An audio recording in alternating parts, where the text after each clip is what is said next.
I was scrolling through the internet doing my daily reading. Just kidding, I don't really read. But I did happen to read this article titled 3 Cowboys players that could ruin everyone's 53-man roster projections. Meaning that the guys aren't really expected to make the team, but they very well could, and it could really shake up this roster after training camp. Just for the record, Martavis Bryant is on this list, so stick around, let's get into the video.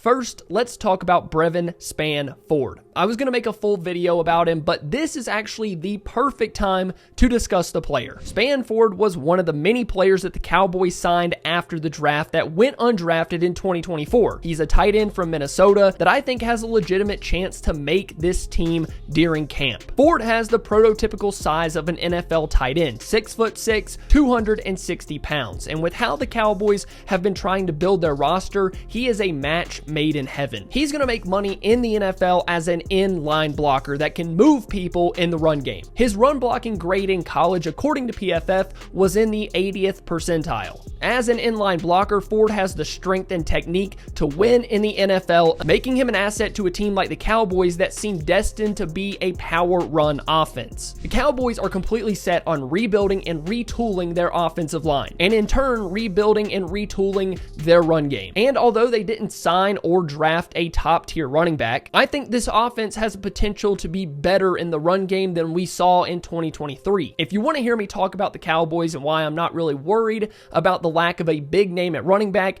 check out this video right here. While Spann-Ford was a really good inline blocker in the run game at Minnesota, he didn't really separate himself in college in the receiving department. Although I think he has a chance to be somewhat of a receiving threat, he just didn't get as many looks as a typical tight end one. He had just 25 catches for 239 yards and 2 touchdowns in 2023. And like I mentioned, he was a blocker for an offense that rushed for over 2,200 yards and 13 touchdowns. On the other hand, the Minnesota offense just threw for 1,816 touchdowns. So the opportunities were a little far and few between. Spann-Ford as a receiving threat isn't the quickest or shiftiest guy in space, but he showed that he could work out of the slot and create a bit of separation in his route running. He did a good job of finding and sitting in holes in zone, and did some of the receiver things that you like to see from a tight end, just on a lesser scale than other guys in this draft or the Cowboys already have on the roster. But I can say now that is not how he's going to be used in this Cowboys offense, at least in 2024. His lack of run after catch ability, the lack of receiving production just isn't going to get him on the field over a guy like Jake Ferguson or Luke Schoonmaker. I think that's a given. The dude's an undrafted free agent. He also had a 26.5% drop rate last year, and that is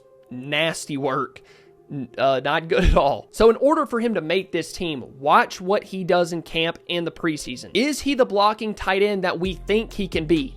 That will determine his role on this team if he can make his way onto the 53-man roster, which I do believe he can. Next up is another undrafted free agent, this time from 2023, and that is offensive tackle Earl Bostic Jr., a name that a lot of us probably aren't very familiar with. Bostic was one of the highest paid undrafted free agents across the league last year. But like A to Z Sports said, he's probably behind on the depth chart. You have draft picks like Matt Waletzko, Awesome Richards, and even 2024 7th round pick Nathan Thomas that could be ahead of him and potentially push him off the 53. But I thought Bostic showed some good things last year in camp and the preseason that kept him around. He spent last year on the Cowboys scout team, and if he makes a little bit of a jump this year, he could make a run for this 53-man roster. And an undrafted offensive lineman making this Cowboys team certainly isn't unheard of. TJ Bass was another offensive lineman that went undrafted last year and actually started games as a rookie. So keep an eye on Earl Bostic Jr. if he shows up and shows out at camp. And for our final name, someone that we really haven't talked about since they signed him last year, wide receiver Martavis Bryant. I will always take the opportunity to talk about wide receivers. But before we really get into this, please remember that Bryant has never had a 1,000-yard season in his NFL career. His best year as a pro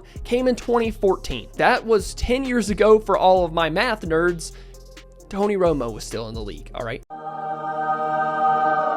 It's been a long time since he's been really any sort of threat in the NFL. The last time he caught a pass was in 2018 with the Raiders. Since then, he's kind of bounced around leagues. I believe he played in the fan-controlled league. I'm not sure if he played in the CFL. I believe he played in the XFL/UFL. He's played football, just not at an NFL level in 6 years. But I just can't get away from the idea that maybe he has just a little bit of gas left in the tank. The size and frame are obviously intriguing. I'd like to know what the speed is now, because back in 2014, he was a low 4.4 guy. And at his size, that's very impressive. But I have to imagine that's kind of gone away as the years have passed on. He's probably more of a 4.5 guy now, and I'm not sure how well that translates when you combine all of those things together. Him not playing a ton of football, his age, his speed, his production, just all of those things. I'm excited to see Bryant in camp, and if he actually makes an impact and potentially makes this team, that is something that would certainly shake up this wide receiver room. Shout out to A to Z Sports. This was their article and just kind of my take on it. Thank you guys so much for watching. If you enjoyed, please make sure to leave a like and subscribe to the channel. I love you all, and I'll see you next time.